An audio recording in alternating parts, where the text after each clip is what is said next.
chicken salt. Something that nobody outside of Australia even knows exists. But is such a standard across every single Australian house that Australians have sort of gaslit themselves into thinking that everybody knows what it is. I don't watch RuneScape stuff, so I have no idea what you're talking about.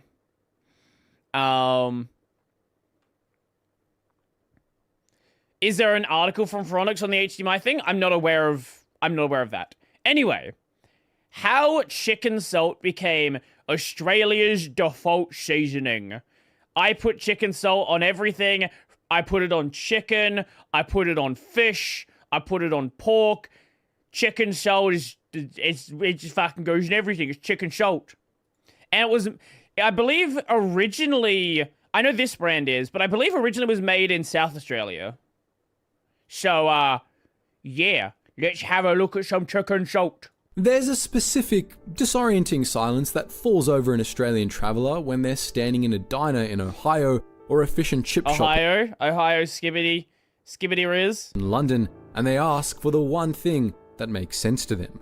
They ask for chicken salt. Yeah, brother. And the person behind the counter just stares at them.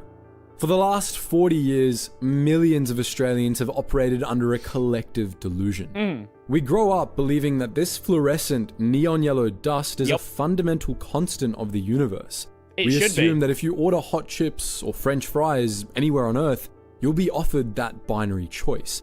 Plain salt or chicken salt. Yep.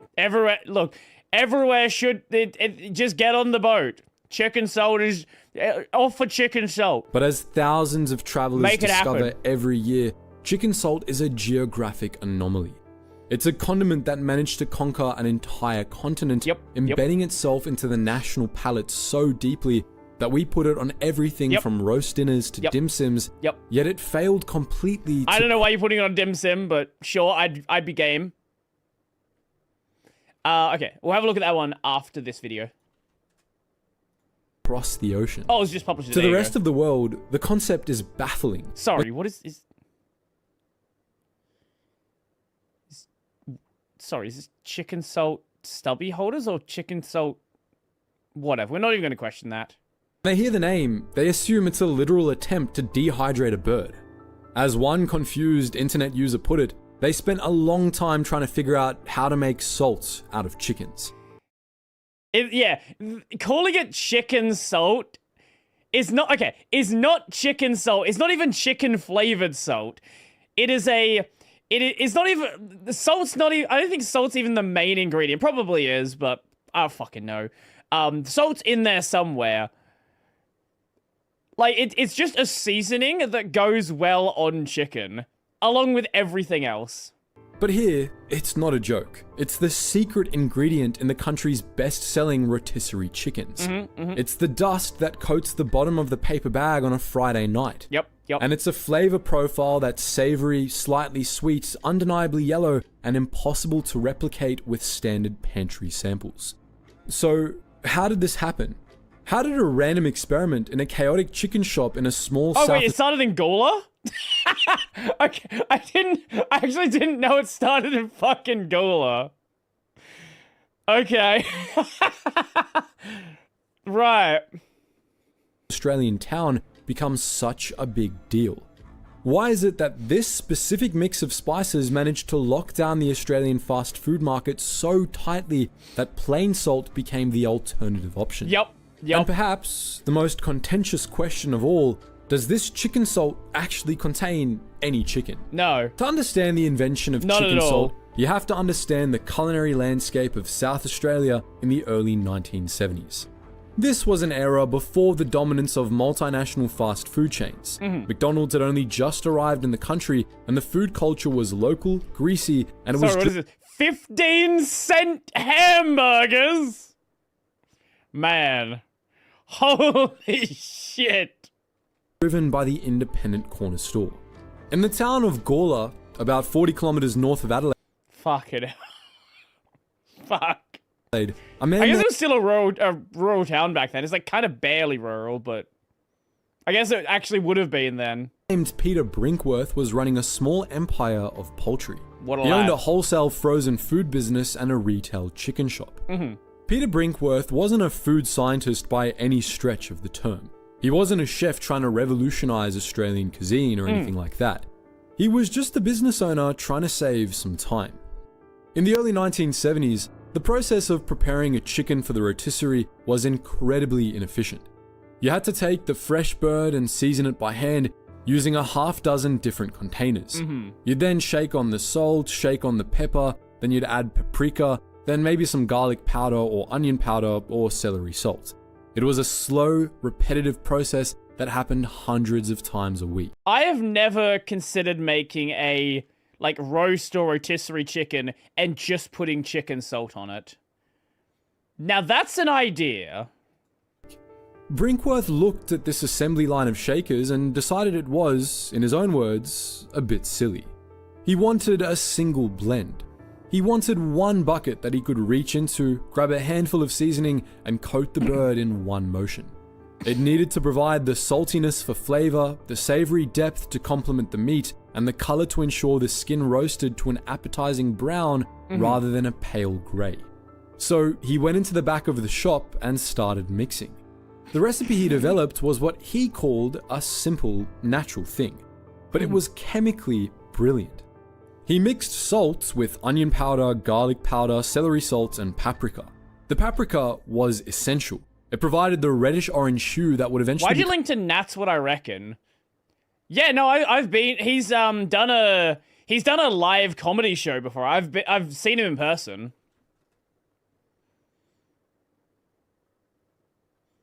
I don't really watch his channel that much, but I'm very aware of him. ...become the product's trademark. He also added chicken bouillon. It was fun. Yeah, it was fun. Actually become the product's trademark. He also added chicken bouillon, actual dehydrated chicken stock. I actually didn't know. Okay, maybe it does have chicken in it. Okay, maybe I was wrong. And monosodium glutamate, or Aha! Aha! There it is. dehydrated chicken stock and monosodium glutamate. MSG! Make shit good! That's the secret to Chinese cooking. Make shit good goes on everything. I think this is the main reason why it's so popular, because it's just fucking full of MSG. Or MSG. In the 1970s, MSG was recognized for being a flavor bomb. It provided the glutamate hit found in... Well, back then, it was also this weird thing where you had this... There was this, like, sort of fear of Chinese restaurants. And there was this idea... What was it? Fuck. What was the fake illness called?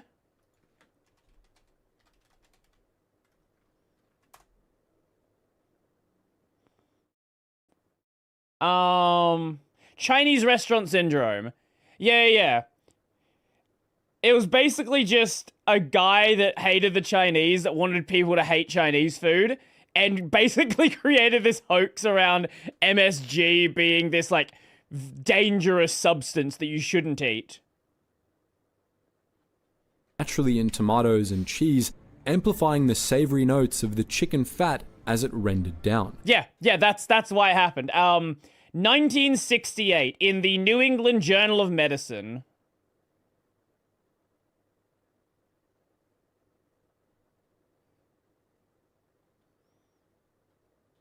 Wait, sorry. Let me see, sorry.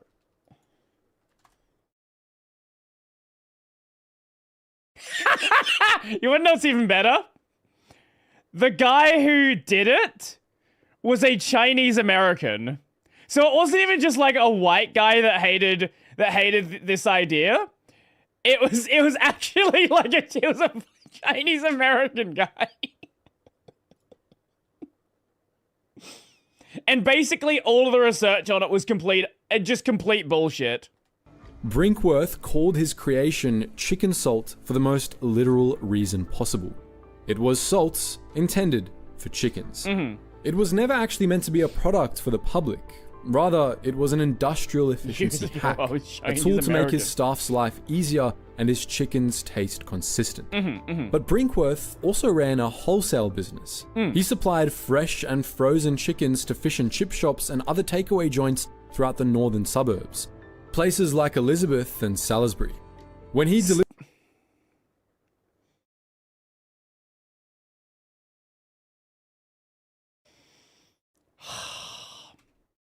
throughout the northern suburbs, places like Elizabeth and Salisbury.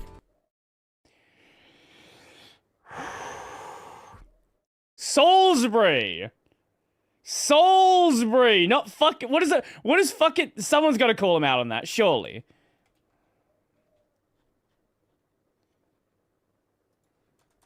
Oh my! It's fucking. What the fuck is Salisbury? When he delivered the birds, he started bringing along small bags of his pre-mixed salt so the shop owners could season the chickens themselves before putting them onto their own spits. It was a value-add service. Like, yes, it is spelt Salisbury. It's just, you don't pronounce, the I is silent. It is S-A-L-I-S-B-U-R-Y. You don't pronounce the I, it's just Salisbury. One of his wholesale customers in Salisbury, a fish and chip shop. You said it right this time! Service. Oh, closer. Then, one of his wholesale customers in Salisbury. I fucking hate you. You've got to be baiting comments. A fish and chip shop owner took the bag of orange powder intended for the rotisserie birds and sprinkled it over a batch of hot chips fresh out of the fry. Now you're thinking. He tasted it, he paused, and then he told Brinkworth, this is good. Yep. This was the light. I don't even know what French fries and sea salt taste like. I don't think I've ever had French fries and sea salt. Maybe, possibly. Chicken salt goes on everything. Bold moment. The chemistry that allowed the salt to bond the rendering fat of a roasting chicken worked even better when bonding it with the hot vegetable oil of a deep fried potato. The sugar in the onion and garlic powders caramelized slightly, the MSG triggered the savory receptors, and the salts cut through the grease. It was addictive, to say the least. Brinkworth realized he had something that was far more than just a kitchen shortcut. He started packaging it and selling it in small, unbranded jars to the fish and chip shops he supplied. He didn't even have a logo yet, but he had a product that people in the northern suburbs of Adelaide just couldn't stop eating. Man, it's so nice to hear a story about where I'm from. Oh, is that a link to me?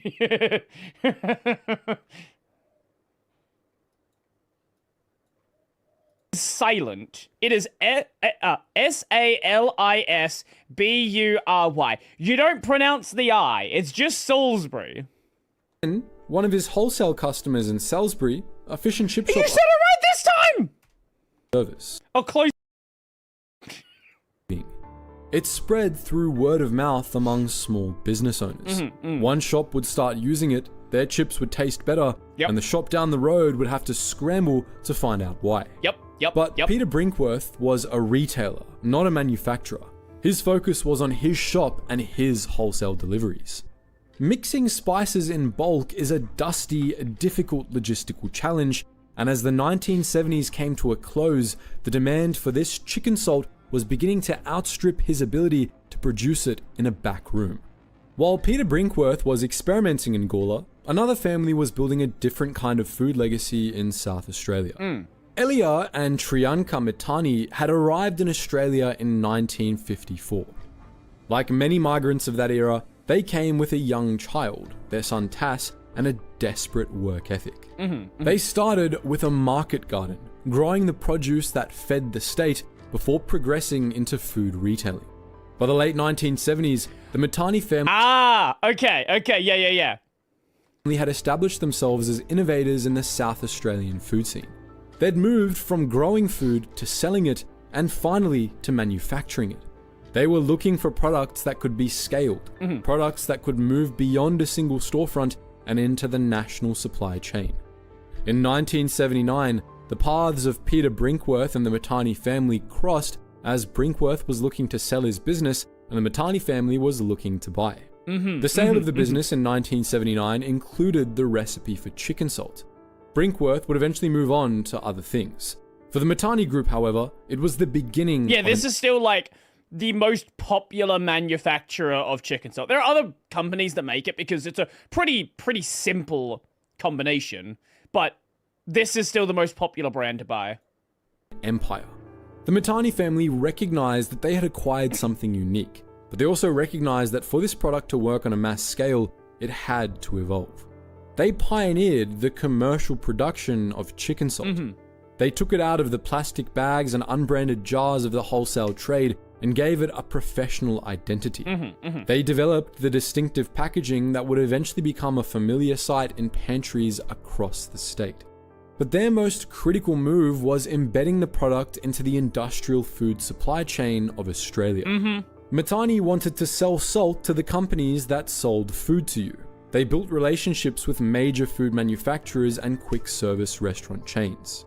This is a crucial distinction in the business history of the product. If Mahtani had focused solely on selling small shakers to households, chicken salt might have remained a novelty item. By targeting the wholesale distributors, they ensured that chicken salt became the flavor foundation for so not only is it really popular, but because it is used in so many fast food chains here, chicken salt is sort of the basis of flavor that everyone kind of expects. Hello. Millions of meals. They became the secret ingredient in the stuffing mixes used by major poultry brands. They supplied the seasoning that went onto the rotisserie chickens sold in the major supermarkets, and they provided the dust that coated the chips at fast food franchises. By the early 1980s, the transition was well underway. The product had become a South Australian staple and was beginning its march across the rest of the country. The Mahtani family invested heavily in manufacturing technologies, guaranteeing consistency for corporate clients who demanded that every single chip tasted exactly the same. This industrialization locked the flavor in, and once the big players, like the supermarket chains and the fast food franchises, adopted chicken salt as their standard seasoning, it became very difficult for... this is another... I think... Does KFC actually use... Sorry. KFC... Australia... Do they use chicken salt?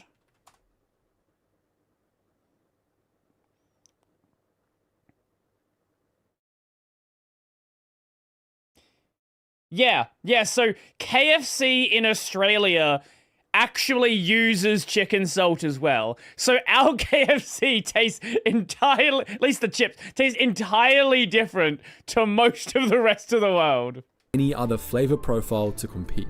White table salt, which had been the standard for centuries, was suddenly relegated to second place. Yeah, this is used more as an ingredient in other things rather than like a main seasoning. It was the boring option. The option you chose if you were on a diet or if you didn't know any better. But as the business grew, so did the scrutiny. As the product moved from the back of a chicken shop to the shelves of Coles and Woolies, it had to face the changing attitudes of the Australian consumer. The 1980s and 90s brought new fears about food additives, new he might actually get into the whole MSG thing here. Dietary requirements, and a growing suspicion of chemical-sounding ingredients like MSG. Regardless, by the 1990s, chicken salt had firmly established itself as the standard seasoning in Australian takeaway shops. Thousands of independent businesses adopted the yellow dust as their default option, fundamentally changing customer expectations across the country. In the mid-2000s, this dominance caused a minor culture war. The default had shifted so heavily that if you walked into a shop and wanted plain white table salt on your chips, you had to specifically ask for it, and even then... Most places still do offer normal salt or chicken salt, but like, if you don't specify, chicken salt is what they're gonna give you. You were fighting a losing battle. In 2009, a writer named Deborah Brown captured this phenomenon in a piece for the Sydney Morning Herald. She described her local charcoal chicken shop as a haven for the couldn't-be-buggered cooking demographic, but lamented that it had been ruined by the evil yellow-tinted aberration of chicken salt. She recounted a specific incident where she clearly enunciated large chips with normal salt please, and she watched the shop assistant, who she dubbed Chicken Boy, nod, pull the chips from the fryer, and then automatically douse them in the yellow dust anyway. When she complained, Chicken Boy offered a solution that defied the laws of physics. He said, "I'll just fry the chicken salt off them," and threw the... What a what a fucking moron. Finish my takeaway shop near me, just coats my chicken rolls and chicken salt. Don't have to say anything. Exactly. seasoned chips back into the oil. This anecdote is pretty hilarious, but it illustrates a serious commercial reality. To the staff working the fryers, chicken salt had become the baseline. It was the standard operating procedure, whereas white salt was the deviation. It was the abnormal request. So we have a product that's beloved, ubiquitous, and commercially dominant in a developed Western nation. In almost any other industry, this is the precursor to global expansion. You'd expect to see Matani jars on shelves in a Walmart in Texas or a Tesco in London. But you don't. So why didn't chicken salt go global? Why does it remain an Aussie-only seasoning? The answer lies in a combination of bad timing, entrenched competition... Did you know when they changed the recipe ingredient? I'm sure there's been some changes over the years. I'm not aware of any major changes. ...and a confusing name. First, we have to look at the competitive landscape of the international salt market. While Australia was falling in love with Peter Brinkworth's invention, the rest of the world had their own default seasonings. In the United States, the category of seasoned salt was already owned by a giant, Lawry's. Developed in the 1930s for seasoning steaks, Lawry's had a 40-year head start on chicken salt. By the 1970s, it was the entrenched... If you do ask for normal salt, you get weird looks. Like, I wouldn't know. I've never asked for normal salt. I'm sure it happens, though. ...incumbent in the American pantry. In the United Kingdom, the city of Hull had developed its own regional obsession called chip spice, a paprika and salt-based seasoning introduced in the 1970s, inspired by American diners. And in Europe, Knorr's Aromat, a yellow MSG-heavy seasoning, occupied the same culinary niche. Chicken salt was a regional variant of a crowded category. To displace Lawry's or Old Bay, an Australian company would have needed a massive marketing budget and a compelling reason for Americans to switch. This brings us to the second problem, the name. Chicken salt is a marketing nightmare for an export product. To an Australian who grew up with it, we don't think too much about it. But to a foreigner encountering it for the first time, the name implies that the product is made of chicken. In the United States, consumers are often baffled by the concept. They ask if it's salt made from chickens or salt for chickens. There was even a genuine belief among some that it was chicken skin flakes, which then led it to being called chook dandruff. In an era of increasing concern about animal byproducts, a salt that sounds like it contains pulverized poultry faces a significant branding hurdle, to say the least. That sounds like it tastes... You know what? That actually does sound like it tastes pretty good, though. I would go for a seasoning that is just pulverized chicken. Why not? An explanation before you can even get the customer to taste it.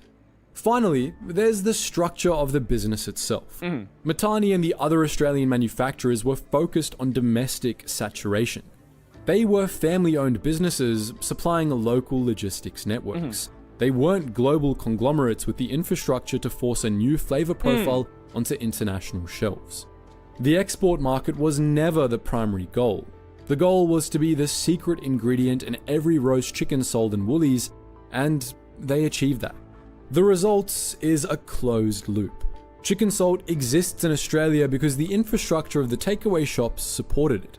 It doesn't exist elsewhere because those markets had different infrastructures and different defaults. This brings us to the great modern controversy of chicken salt, the debate that divides purists from casual... Hey, wait! I didn't know he did a, is this a dry aging one? I presume that's it. I'll have to go watch that. I didn't realize he did a video with chicken salt. Fans. What is actually in that yellow dust? Well, if you ask Peter Brinkworth about the mixture he created in that Gawler shop in the 1970s, The answer is clear. The original recipe contained salt, chicken bouillon, MSG, paprika, garlic, onion, and celery. It was a savory, meaty, umami-rich blend designed to make rotisserie birds taste incredible. But it also wasn't fluorescent yellow at the time, so But if you walk into a Coles or Woolies today and pick up a jar of the market-leading Mitani chicken salt, the ingredient list tells a very different story. Modern Mitani chicken salt contains no chicken. It's suitable for vegetarians, it's gluten-free, and perhaps most significantly, the label loudly states no added MSG. So how did chicken salt become a vegan, MSG-free product? The shift reflects the changing anxieties of the Australian consumer over the last 30 years. I actually didn't realize that it didn't have MSG in it now. I actually didn't even know that. Gotta add it back. You know what? You know what? Gotta do it. Gotta add the MSG back. In the 1990s and early 2000s, a wave of MSG hysteria swept the West. We're gonna get into this one. Have people from the US think a vegan product is made of chicken? People in the US also think that dairy product means ice cream, so don't think about it. World. Despite a lack of concrete scientific evidence proving You mean lack of any evidence at all? It was harmful to the general population, the additive E621 became a pariah. Okay. No MSG became is that another name for MSG? Okay, right. Powerful marketing claim that brands needed to display to survive. Manufacturers like Mitani had to adapt. They removed the pure monosodium glutamate, and in its place, they often substituted yeast extract. That explains why it's fluorescent yellow. That actually, you know what? There's where the fluorescent yellow comes from. You know, I have like a bunch of MSG in my pantry. Whenever I'm cooking like Chinese food, I just fucking if I'm cooking fried rice, I will put MSG in the rice that I'm when I'm steaming the rice, then I put MSG in the eggs, and then I put MSG in the fried rice.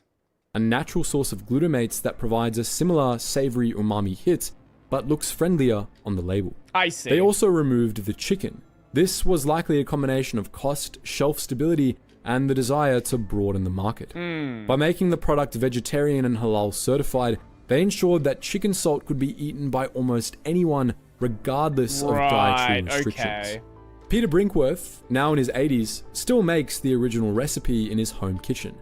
He uses the chicken bouillon, he uses the... You know what? I might have to go and actually make some of the... I'm sure, he probably doesn't even care at this point. He's probably done, shown exact ratios of stuff. I imagine there's a video of it. He's shown, little bits. Maybe I should go and actually make the original chicken salt and see what it's like. MSG, and he maintains that his version tastes better than the commercial Probably variations does. because it stays true to that original flavor bomb concept. He even sells it via an honesty box near his home in Adelaide, keeping the original flame alive while the industrial version conquers the supermarket shelves. The story of chicken salt is rarely Actually, wait, let me see.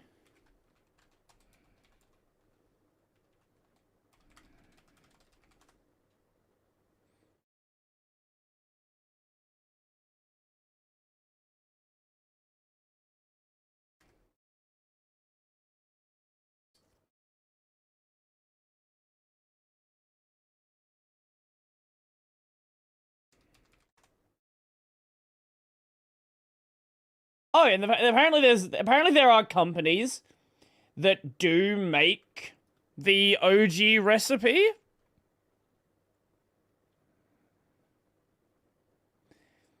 I don't know how accurate this is, but they claim at least to make the original chicken salt.